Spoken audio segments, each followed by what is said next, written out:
नमस्कार, मी सुगरण किचनमध्ये तुम्हा सर्वांचे स्वागत करते। आज आपण अतिशय पौष्टिक असे कॅल्शियम, फायबर, प्रोटीनयुक्त असा ओट्स मखाना उत्तप्पा कसे करतात ते पाहणार आहोत। हे उत्तप्पे आपण चटणीबरोबर, खोबऱ्याच्या चटणीबरोबर, टोमॅटो सॉस किंवा पुदिना चटणीबरोबर खाऊ शकता। नाश्त्यासाठी मी हेल्दी उत्तप्पा बनवणार आहे। त्यासाठी मी 1 बाउल मखाना घेतलेला आहे, अर्धी वाटी ओट्स घेतलेला आहे, अर्धी वाटी बेसन घेतलेलं आहे, पाऊण वाटी रवा घेतलेला आहे आणि 1 वाटी पोहे घेतलेले आहेत। आता हे सर्व मी आणि अर्धी वाटी दही घेतलेलं आहे। हे सर्व मी भिजवण्यासाठी 1 बाउल घेतलेला आहे। त्यामध्ये हे सर्व साहित्य मिक्स करून घेते। त्याच्या आधी मी पोहे स्वच्छ धुवून भिजवून घेते। हे उत्तप्पा करण्यासाठी हे सर्व साहित्य एकत्र करण्यासाठी मी 1 बाउल घेतलेला आहे।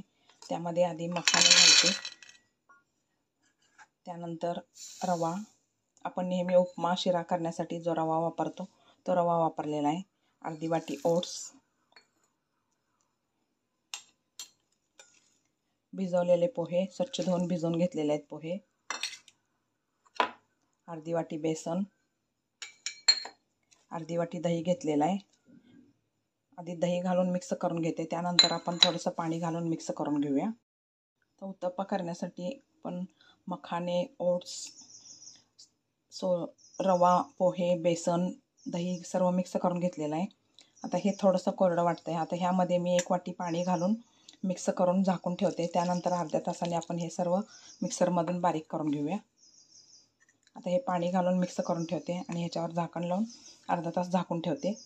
हेल्दी ओट्स मखाना उत्तप्पा करण्यासाठी आपण मखाना, रवा, पोहे, बेसन, ओट्स सर्व भिजत ठेवलं, दही घालून सर्व अर्धा तास भिजवून ठेवलेलं आहे। तर हे चांगलं भिजलेलं आहे। हे मिक्सरमधून मी बारीक करून घेते। मिक्सरमधून स्मूथ अशी पेस्ट तयार करून घेतलेली आहे। आता हे मी एका बाउलमध्ये काढून घेते। ओट्स मखाना हेल्दी उत्तप्पा करण्यासाठी आपण सर्व साहित्य मिक्सरमधून भिजवून ठेवून मिक्सरमधून बारीक करून घेतलेलं आहे। स्मूथ अशी पेस्ट करून घेतलेलं आहे। साधारण अशी कन्सिस्टन्सी पाहिजे। आता ह्यामध्ये मी अर्धा चमचा सोडा घालते, त्यानंतर 1 चमचा मीठ घालून मिक्स करून हे बाजूला ठेवून देते। आता ह्याच्याबरोबर खाण्यासाठी आपण चटणी करून घेऊया। त्यासाठी मी चटणी करून घेते। आता आधी ओट्स मखाना उत्तप्पा करण्यासाठी मी गॅसवर नॉनस्टिकचा तवा गरम करायला ठेवलेला आहे। आता त्याला तेल लावून घेते, म्हणजे उत्तप्पा व्यवस्थित निघतात त्यातून। आणि ह्यामध्ये आपण छोटे छोटे उत्तप्पे करून घेऊयात। तर यामध्ये उत्तप्पाचं मिश्रण घालते मी।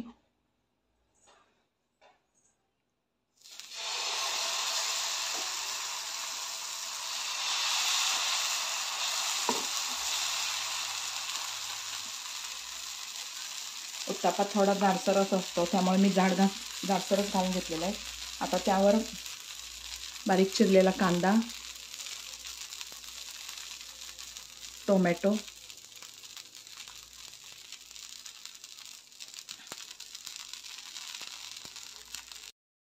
बारीक चिरलेली हिरवी मिरची घालून घेते।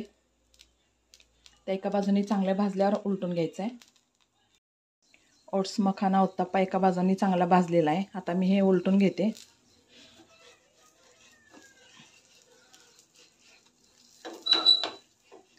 सर्व बाजूने असे कडा मोकळे करून घ्यायचे, त्यामुळे उत्तप्पा पटकन निघतो। मस्त अशी जाळी पडलेली आहे।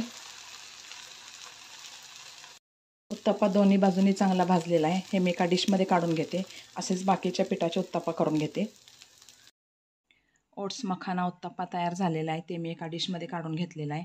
मस्त असा हेल्दी उत्तप्पा तयार झालेला आहे।